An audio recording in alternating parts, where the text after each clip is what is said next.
Om.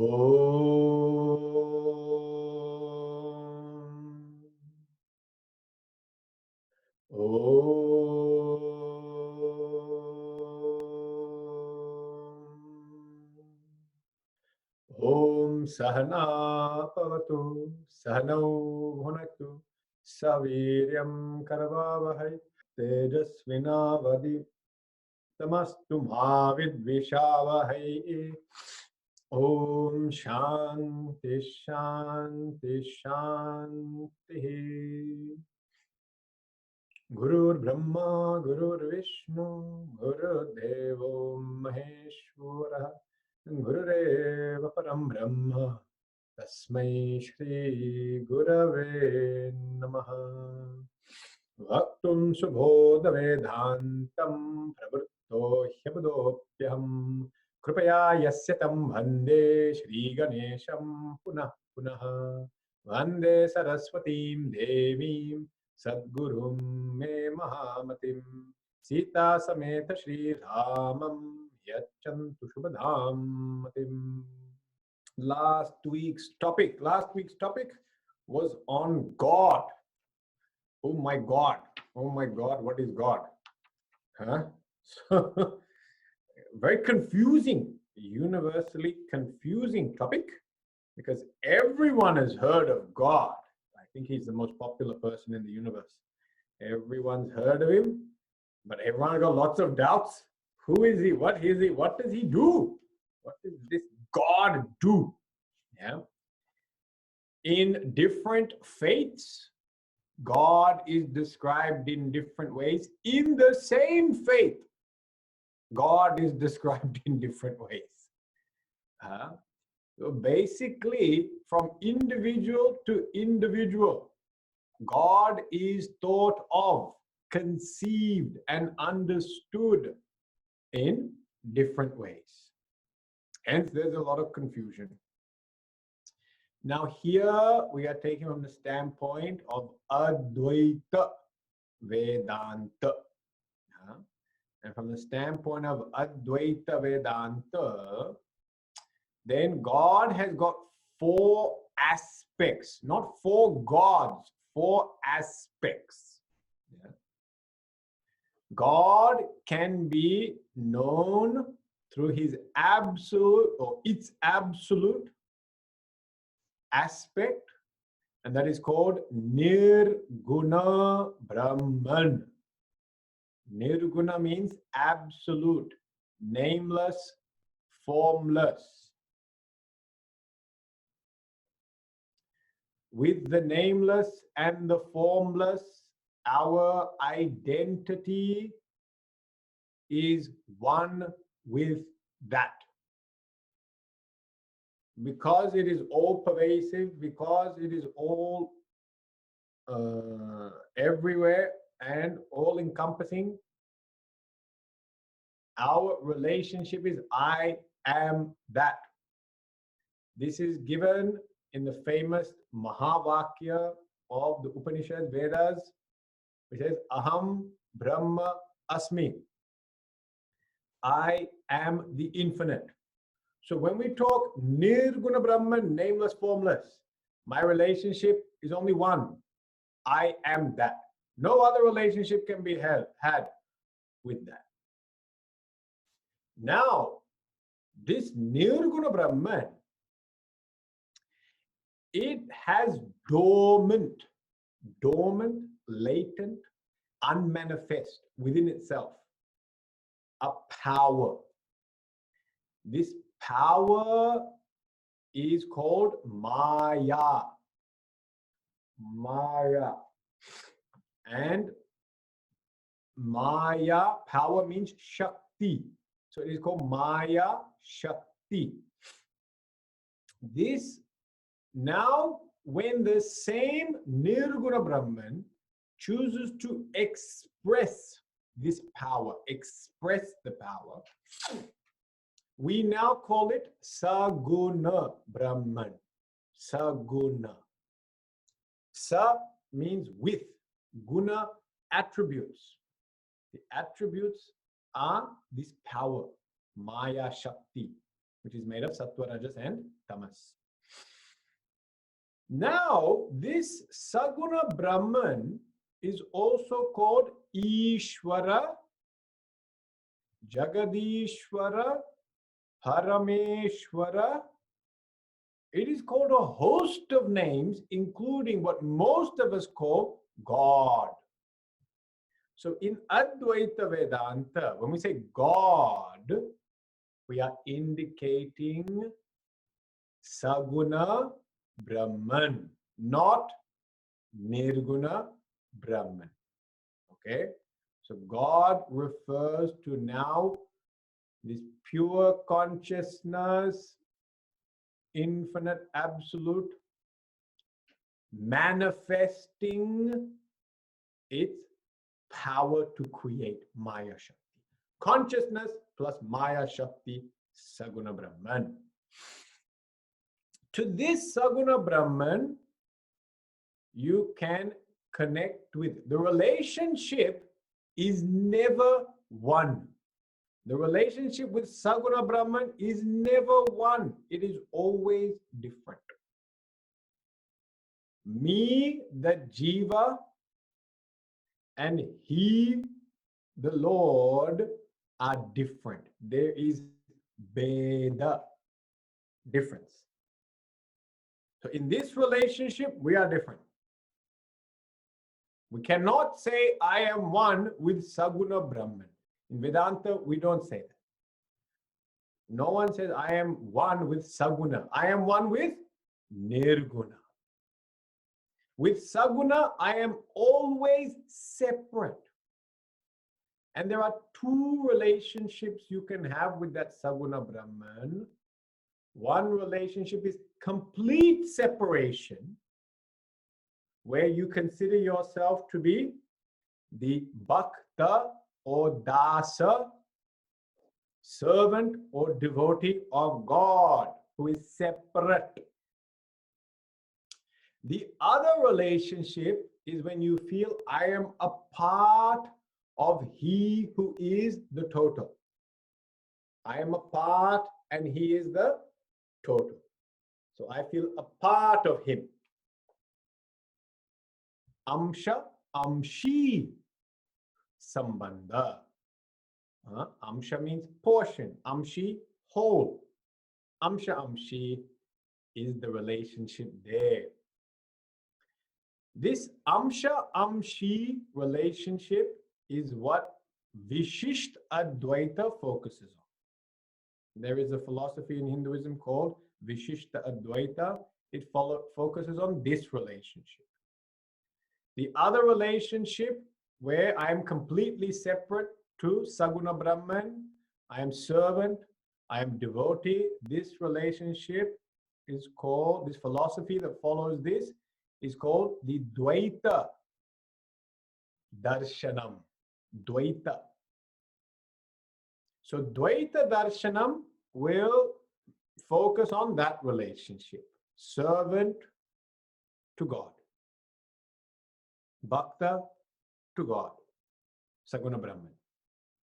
In Vishishta Dvaita, they will go one step ahead and say, I am part and He is the whole.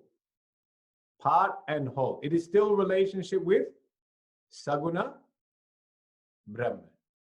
And in Advaita philosophy, we finally end up and focus on oneness with Nirguna Brahman.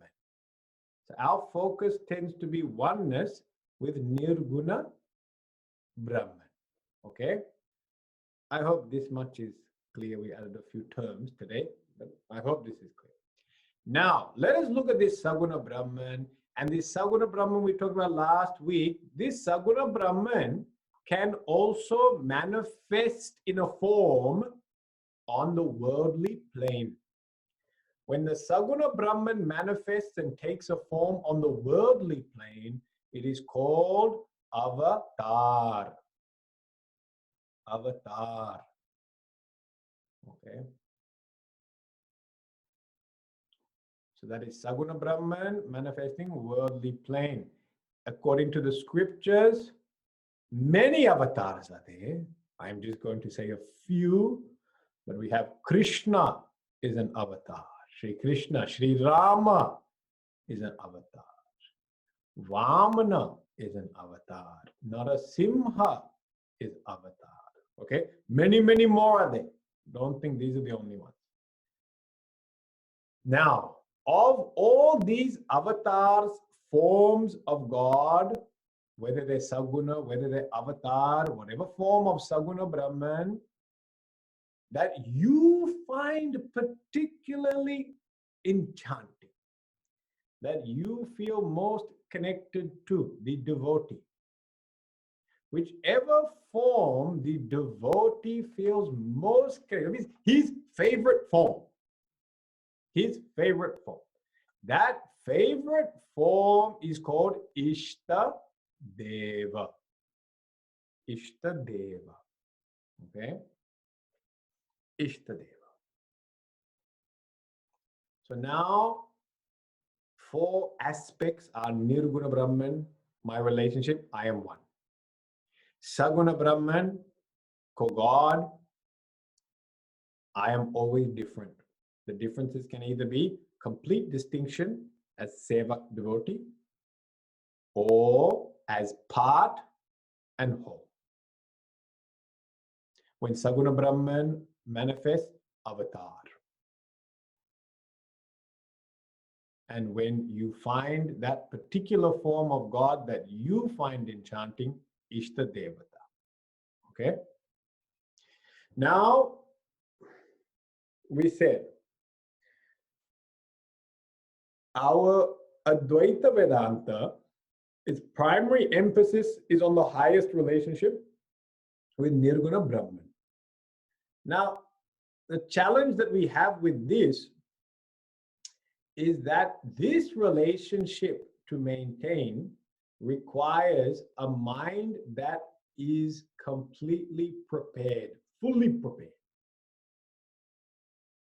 This mind which is fully prepared means it must have the qualities of deep faith, Shraddha, deep devotion, Bhakti, clear knowledge, Jnanam, and complete dispassion, Vairagya.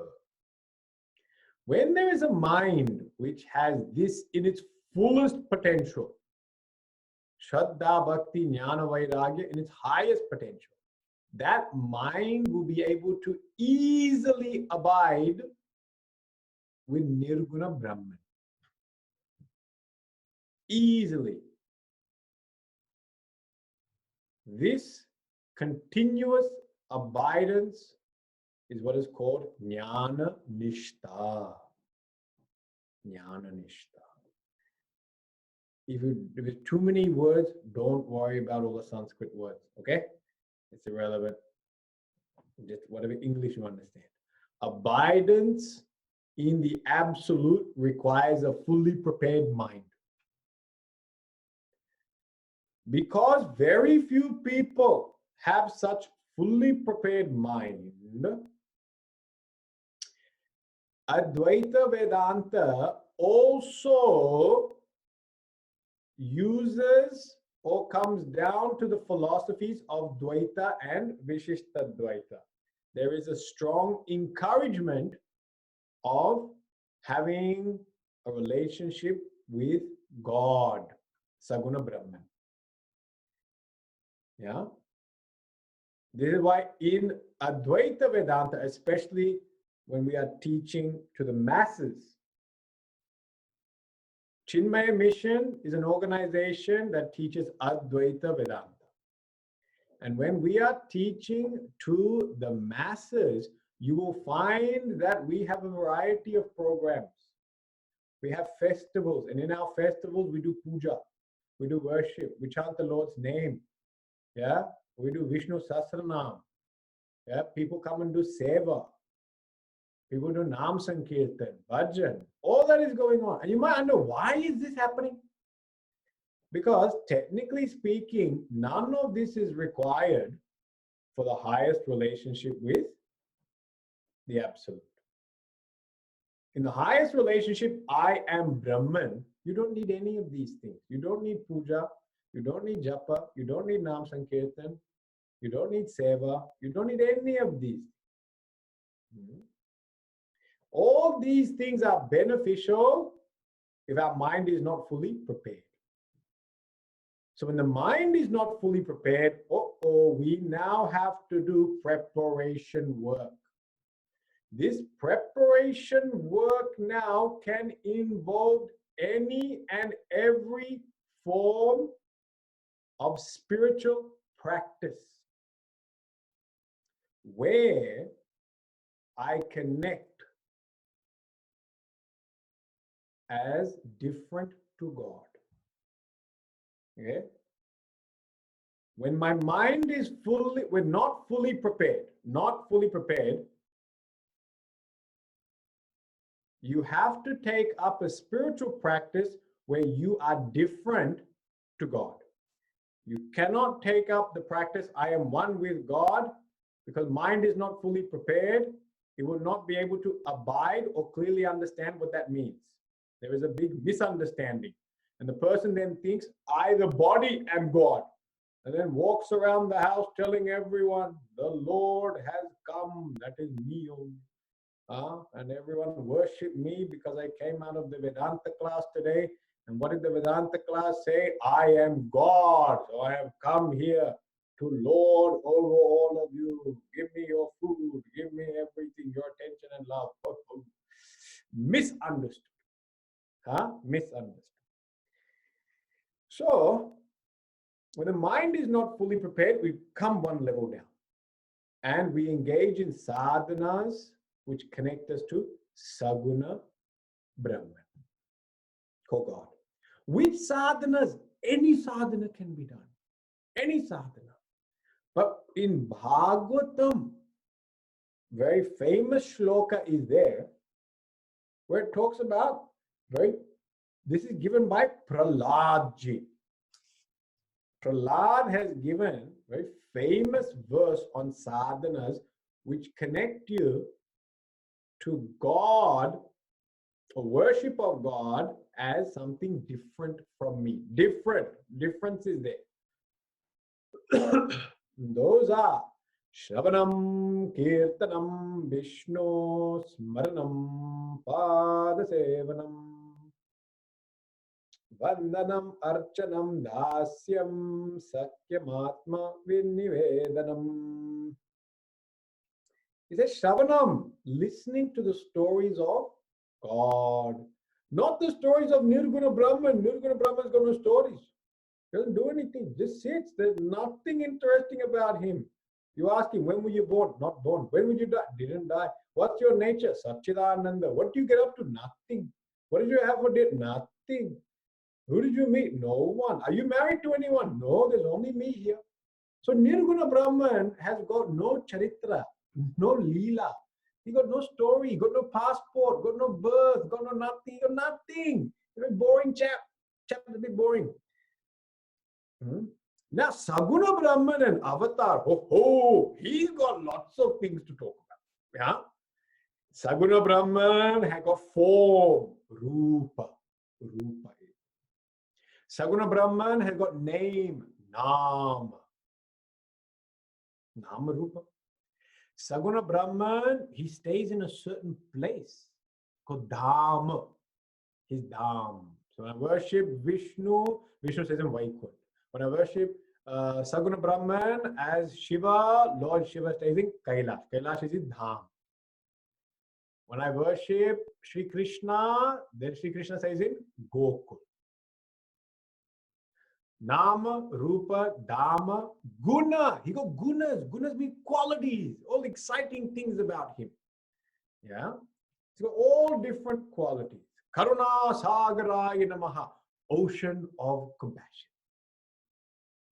Ocean of compassion is for Saguna Brahman. Ocean of compassion is not Nirguna Brahman.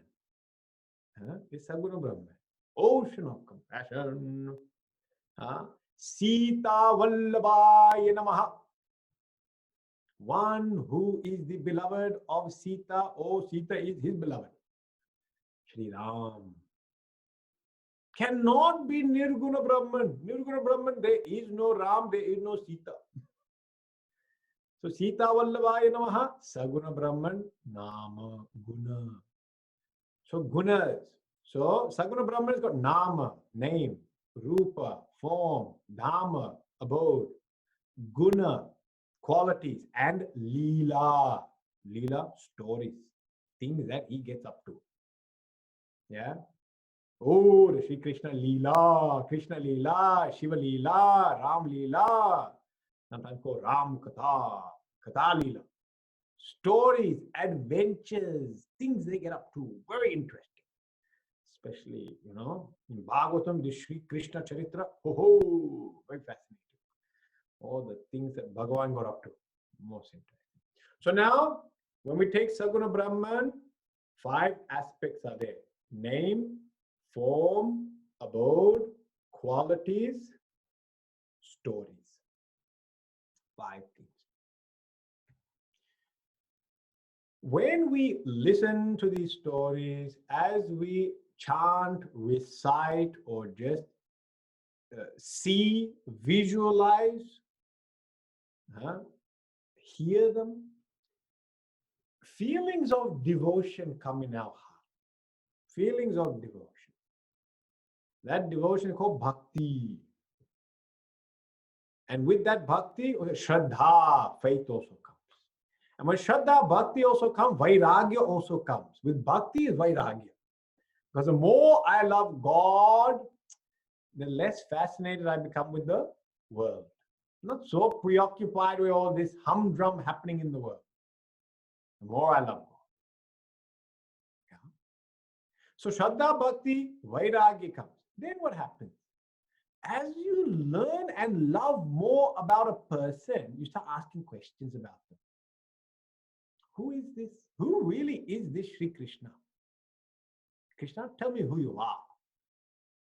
And as you start this inquiry, so who is this Krishna? Then eventually you will get jnanam. That this Krishna is not just the blue boy of Vrindavan. That Sri Krishna is the infinite consciousness, Nirguna Brahman. Sri Krishna is actually Nirguna Brahman. That has come down as Saguna Brahman. So when I hear that Sri Krishna Satchidananda Rupaya Vishwotpatyadi Hetave Tapatraya Vinashaya Sri Krishna Yavayom Namaha. If you see in this one shloka, 3 aspects of Bhagavan pointed out. The 4 aspects we talked about.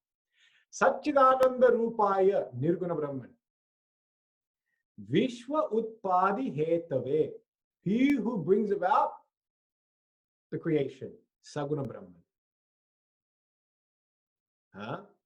Vishwotpatyadi Hetave. Tapatriya Vinashaya. One who destroys all afflictions.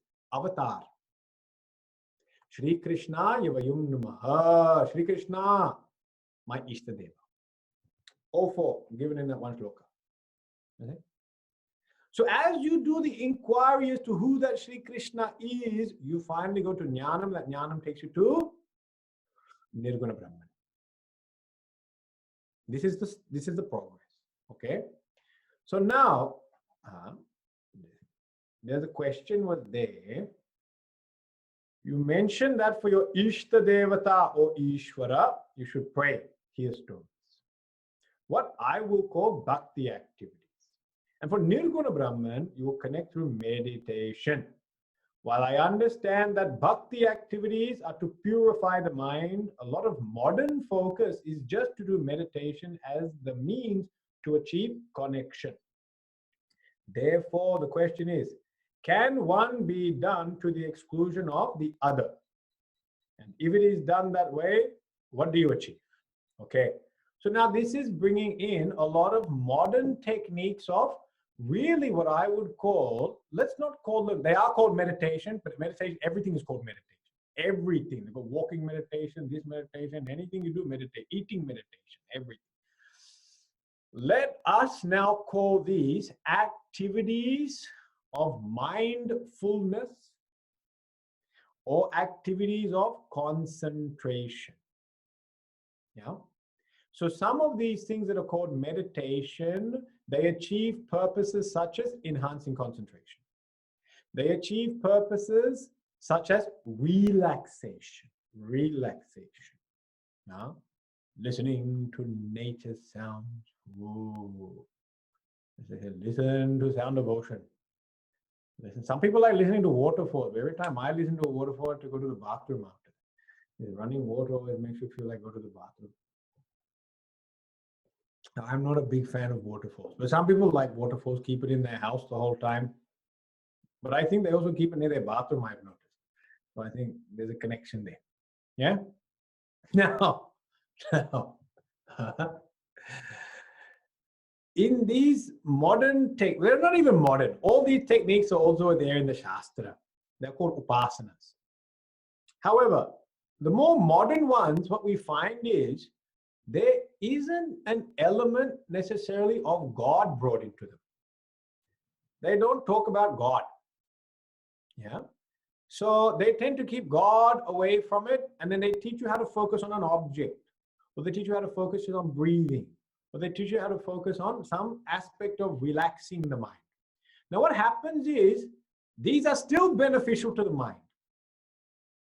They're still beneficial. Why? Relax the mind. Relaxation, very important. But who needs to relax their mind? The person who needs to relax their mind is the one who is stressed. But never forget that. If you're not stressed, relaxation meditation will just put you to sleep. You have no need for it. The prerequisite of relaxation is first, you should be stressed. And if you're not stressed, there's no need to do that. There's no need to take that up. Because it's treating stress. You don't have stress. Then why would you do it? You are stress-free. Huh? Okay. Second aspect can be, it helps with concentration. Now again, concentration means mind is distracted.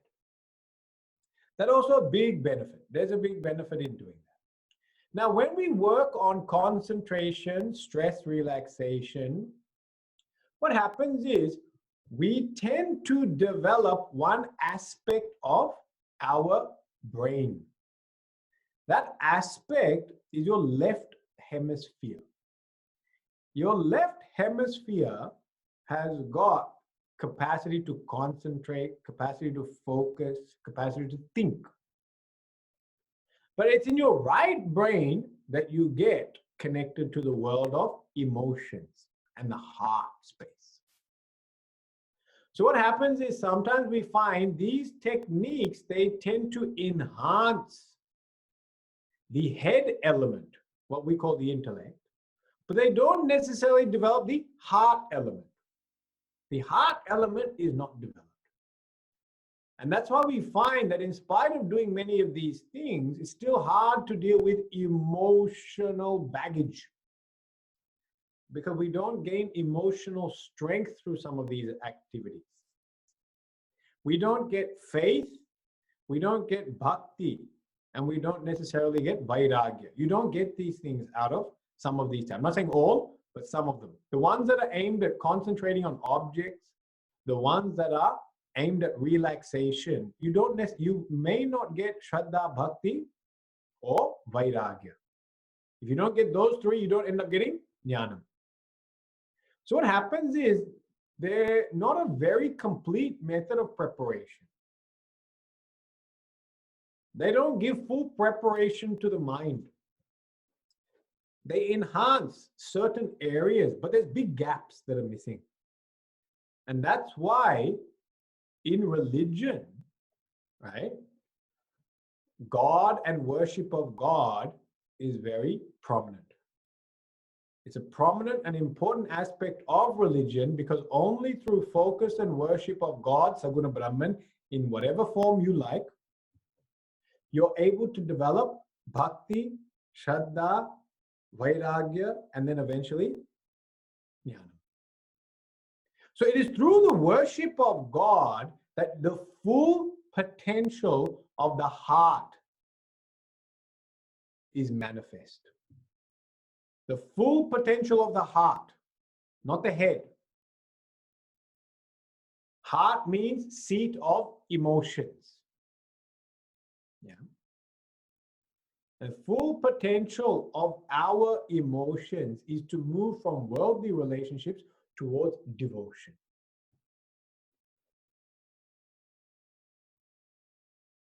So, devotion and surrender.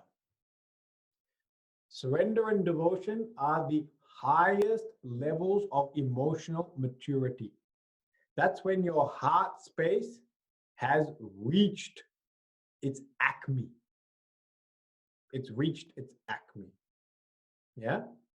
And unless the sadhanas are bringing about this, you don't reach full potential. They can help with relaxation, they can help with concentration, they can help with left side development, but they don't necessarily help with right side development.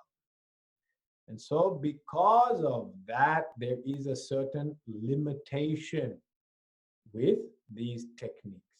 There's a certain level of limitation. Okay, so that's, if you wonder what the difference, this is the difference. Yeah, there's a limited capacity to develop yourself. It is kind of the equivalent of doing a home exercise program with no weights, where you do push-ups on the floor, star jumps, versus going to the gym and having all the equipment.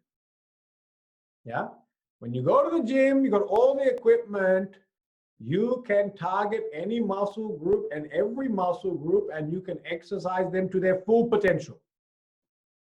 At home, doing push-ups, sit-ups, star jumps, you exercise a few muscles, but you don't bring them to their full potential. You only have body weight resistance. Full potential, have to go to the gym. Okay? So some techniques, they are good to help you get through the day, but they are not bringing you to your full potential. The full potential will come from the techniques which do connect us with God. Yeah. So when we get into religion, that's going into the gym. We're just following the YouTube videos on Spotify meditations. Then this is the daily workout program. Yeah, this is a daily workout. Most helpful, most helpful. I'm not at all denying it. Especially when we suffer from things like mental illness, anxiety, and depression, these things become more useful. Yeah. If I've got an injury on my leg, it is best that I do a home routine rather than go to the gym and lift heavy weights. So it all depends on where we are. If the mind is a bit at a basic level, then these techniques, very useful. But now the mind is a bit healthier and stronger, let's go to the gym. Yeah. And the gym means get connected with God. Okay. So now I hope that helps to understand now a bit of interconnectivity between New Age spirituality, between religion, between prayer, between puja, and between what we call in spirituality is meditation, which means connecting one with Brahman, with the relationship I am that. Okay, now, time 11:36. Let's see the verse. I'm going to tell some story today. Yeah, I think it could work. The last verse that we saw is Ishvara Sahivigneyaha Yahi Tvam Sharanam Vibhum. So now it talked about the four aspects or aspects of God. Nirguna, Saguna, Avatar, Ishtadevata. Yeah. Now, what it says is, what is the highest relationship we can have with that Saguna Brahma? What are we trying to achieve through the worship of God? And that comes in this word, Tvam Sharanam Vibhum. Tvam Sharanam Vibhum means you are my refuge. You are my refuge. Yeah? When we see God as our refuge, then we can surrender at the feet of God and we feel protected.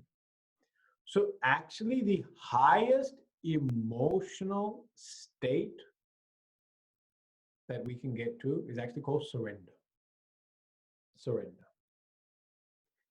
This is given in the Bhagavad Gita at the end. Sarva dharmam parityajya mamekam sharanam vraja. Again, same word, sharanam. Sharanam vraja aham tva sarva papebhyo mokshayishyami ma shuchaha. Relinquish all your dharmas and now take me alone as your refuge. I will liberate you from all sins. That's what it says. Many consider it to be the final verse of advice by Sri Krishna in the Bhagavad Gita. It's chapter 18, verse 66. Sharanam, Sharanam is the key here. When we have a relationship with God, where we feel that God is my protector, in the presence of God, whether by taking the name, thinking of the form, I feel completely protected. I feel invincible. I feel that no one can destroy me. No harm can come to me. I am safely ensconced in the loving embrace of the Lord. This is Sharanam. There are many beautiful examples, but I think the most beautiful example is the story of Prahlad. You see, the story of Prahlad, Prahlad ji is so fascinating. He is born as the son of one of the most demonic tyrants there are. They're called Asuras. His father's name was Hiranyakashipu. Hiranyakashipu. Don't worry about names. Just listen to the story if you can't understand. A few funny names here and there. Hiranyakashipu was a father. This father was a complete atheist, did not believe in God. Actually, he did believe in God, but he did believe in Vishnu, but not Vishnu as God. Vishnu was his enemy. And he took Vishnu to be his enemy. You know why? Because Lord Vishnu had come as the boar and killed his brother. He had a brother. His brother's name was Hiranyaksha. You know, Hiranyaksha means golden eye. Hiranyakashipu, golden bed. So their mother was very fond of putting Hiranya in front of their names. One was golden eye, that was golden bed. Golden eye means always focus on materialism. Golden bed, always focus on sleeping. Nice comfortable bed sheets, satin bed sheets, nice doona, all these type of things. Very important for him. Golden bed. So golden eye was the brother of golden bed. Okay. And golden eye was killed by Lord Vishnu. So golden bed got very upset. Golden bed had a son called Prahlad. And this son Prahlad was complete opposite nature of father.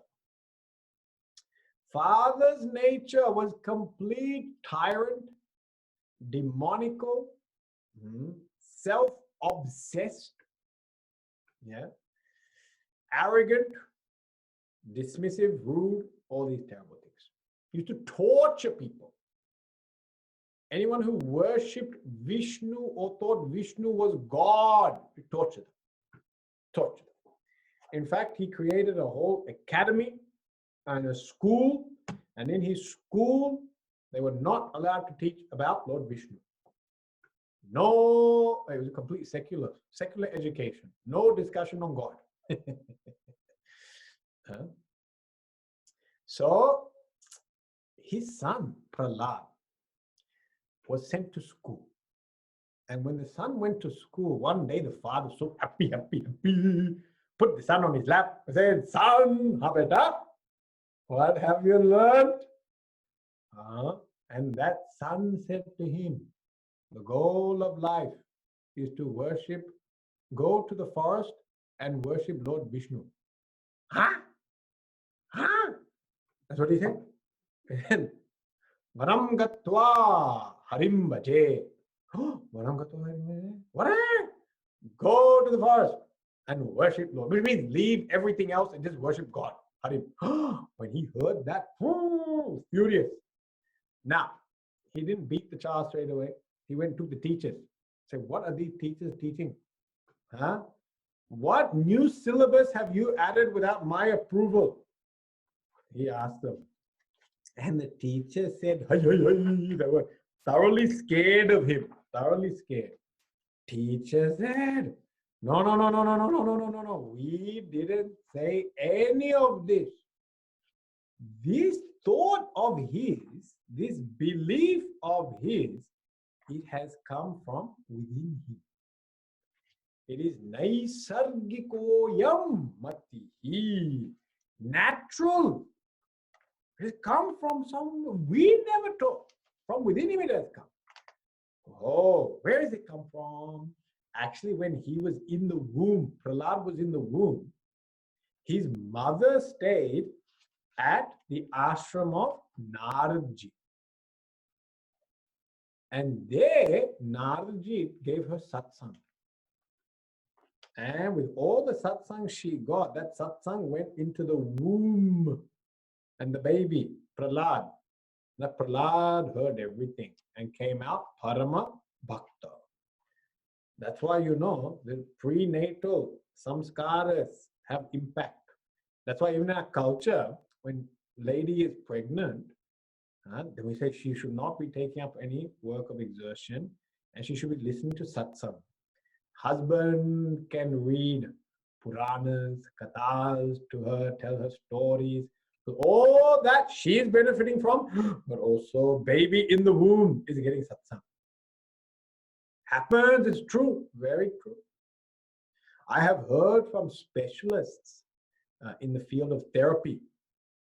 They have said that the state of the mind of the mother during pregnancy impacts very strongly the state of the child. Which now stronger correlation is coming. So now this Prahlad, because he was in the womb and getting satsang from Naradji, Parama Bhakta of Lord Vishnu, he was getting that satsang. When he was born, this Prahlad, he had natural love, devotion for God. So that Hiranyakashipu, then he started getting frustrated. He kept quizzing that boy. "Come on, what have you learned? What have you learned?" That boy kept on coming back and telling him, "Lord Vishnu is the true Lord. We must surrender to him." Ayyo! The father was not happy. So the father got so angry that he started torturing the child. And a series of tortures he put the child through. One of the tortures that he got the guards to poke the child with spears. But this Prahlad, and then one of the tortures, he put him in a pit of snakes to bite him. One time, threw him off the cliff. Another time, put him into an arena with elephants to trample on him. All different wonderful tortures were there. However, this Prahlad had such firm devotion in the Lord. And he saw the Lord as his Sharanam, refuge. Seeing the Lord as his refuge, in the midst of every torture, calamity, predicament, his mind went straight to God. And thinking of that God as his protector and refuge. And because his connection, devotion was so strong, that Bhagavan would protect him throughout all these calamities. Prahlad was completely untouched, uninjured by every torture that was inflicted upon him. Unscathed entirely. This is why Hiranyakashipu kept on escalating the level of torture. Because every time they tortured him, nothing happened. So he kept on doing more and more and more. That's why so many were done against him. Prahlad never deviated from the thought that God alone is my refuge. You see, God alone, because even his own father had abandoned him. Not only abandoned him, his father is torturing him only. When parent is the one that tortures, who else are we going to take refuge in? Who else can we take refuge in? God alone. So his thinking was God and God alone is my refuge. One day, frustrated, Hiranyakashipu demands, bring that Prahlad here. He said, who is this God? And he asked him, who is the most powerful person in the world? And he wants that Prahlad to say, you, Father. That Prahlad had nothing doing. You are not this most powerful one. This Lord Vishnu is the most powerful, and he is everywhere. He is all pervasive, and his power surpasses you. Hiranyakashipu, Mr. Golden Bed, was not at all happy with this response. So, he looks at one pillar and he says, your God is everywhere. Is he in this pillar? And he went up to that pillar and he put his sword next to that pillar and hit it. And when he did that, Prahlad had said, yes, God is even in the pillar. And when that Hiranyakashipu went to hit that pillar, boom! Satyam vidatum nijabhritya bhashitam vyaptim chabhute shvakileshu chatmanaha adrishyata jadbhuta rupam udvaham stambe sabhayam namrugam namanusham. Oh, beautiful words. In order, right? When he hit that pillar, then all of a sudden something amazing happened. A rare form, adbhutam, wondrous form of the Lord appeared. Adrishyata, never seen before. A form of God, never seen before, all of a sudden. It was a form of great wonder, exhilaration, fascination, astonishment. That from that pillar all of a sudden emerged. Na mrugam na manusham. Neither man nor animal. He was half man, half lion. Face of a lion, body of man. Long claws, powerful teeth, beautiful.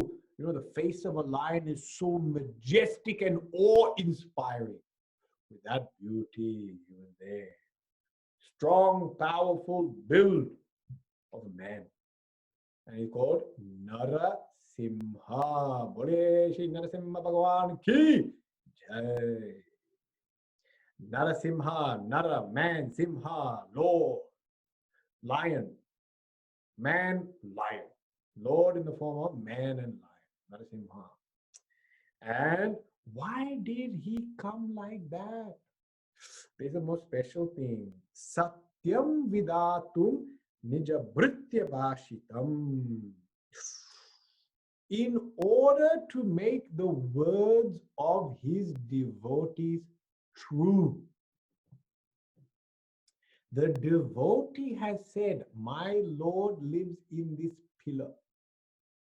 And in order to verify that, to give strength to give authority to the words of the devotee. The devotee has said, I exist in the pillar.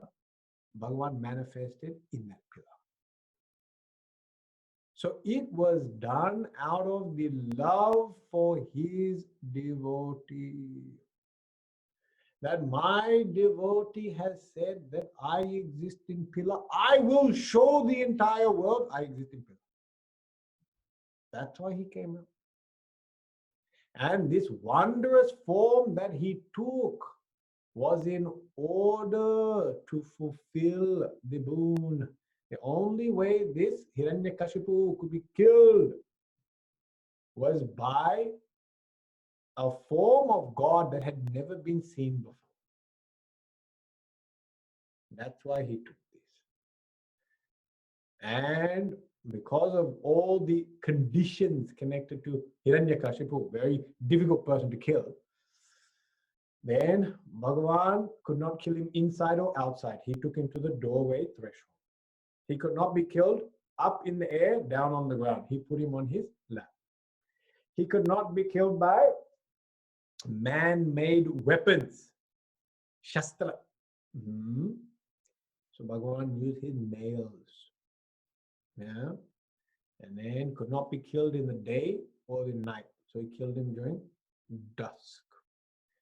And at that time, put that Hiranyakashipu on his leg and tore him apart. Tore him apart. He killed him. Yeah. He had to kill him to protect his devotees. Name bhakta pranashati. My devotee will never perish. That statement is from the Gita. You should remember it. Name bhakta pranashati. Very important. My devotee never perishes. That means when we have very strong and powerful devotion to God, you will get that faith in God. That faith that no matter what happens in life, I will not be defeated or destroyed. I may bend, but I will not break. I will not break. Why? I have the Lord there to protect me. And this Lord can come in any form, wondrous, amazing, powerful, gentle, subtle, gross. Any form God can take. Sometimes that form is Buddhi Rupa, Shraddha Rupa, form of thought. Some thought comes to you, that thought saves you. Shraddha Rupa, faith comes to you at the time of doubt. Clarity comes to you at the time of confusion. Strength comes to you at the time of weakness. Inspiration comes at the time of dullness. All this is manifestation of divine. This is how God is protecting his devotees. This story, beautiful story, of how God, when we have faith and devotion in God, that God himself will do anything. He will run from his abode and he will come to save anyone. This boy is the son of Asura. He is born of Asura lineage, demonic lineage. He's a little boy, not really educated. Bhagavan said, you don't need to be Brahmana. You don't need to be man. You don't need to be woman. You don't need to be adult. Anyone, I will say. Bhagavan saved Gajendra, the elephant. That means no qualifications are required. Brahmana, Kshatriya, Vaishya, Shudra, not needed. Sannyasi, Vanaprastha, Grahastha, Brahmachari, not needed. What is needed is Avyavicharani bhakti, unswerving devotion, unswerving faith. You have that, God protects you. But He protects you from every attack, domestic and foreign. He will protect you. Oh, such faith. This is the relationship we can foster with God. So as we go through life, you know how you can foster this? Review your life. And when we go through our life, we will find many occasions where something extraordinary, unexpected took place. I'm not talking about miracles, okay? I'm not talking about supernatural phenomena. What I'm talking about, unexpected events, unexpected help. People who you never expected to help you, helped you. A stranger in a foreign country.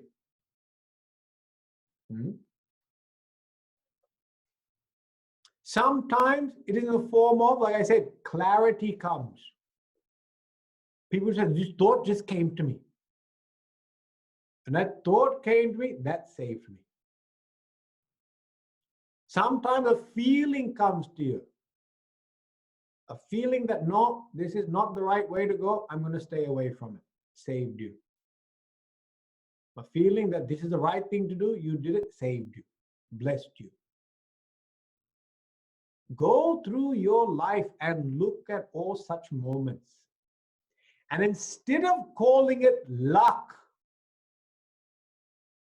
you must recognize it as the hand of the divine. That God has been by your side all the time, guiding, protecting, nourishing, blessing. Not luck, not luck. This is God's blessings on me. As you look at your life in this way, you will realize that you are showered with the blessings of the divine.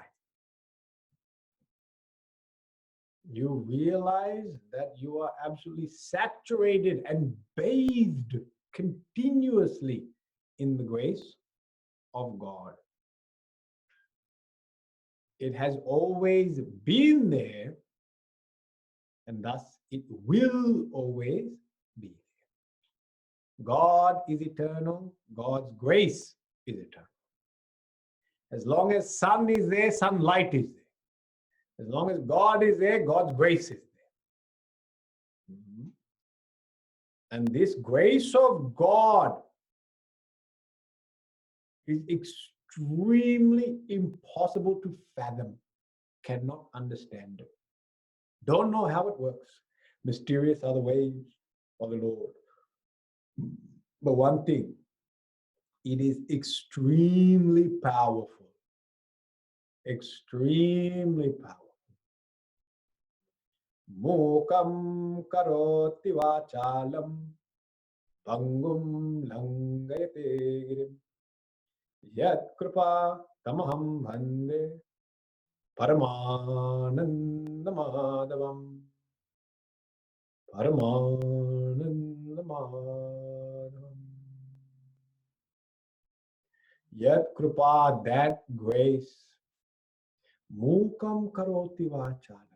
By His grace, what happens? Person that cannot speak becomes proficient speaker. Muka means dumb, can't speak. Vachalam, skilled in speech. Grace can do that. Pangum langayate girim. Pangum, the person who got broken legs, lame. Langayate girim, can cross mountains. Person who is lame can cross mountains. Don't think these are exaggerations. These happen. These things happen every day in this world. Things like this are happening. People just brush it off and call it lady luck. We forget, oh, this is the grace of God. Extremely powerful. Grace of God is extremely powerful. We should never forget that.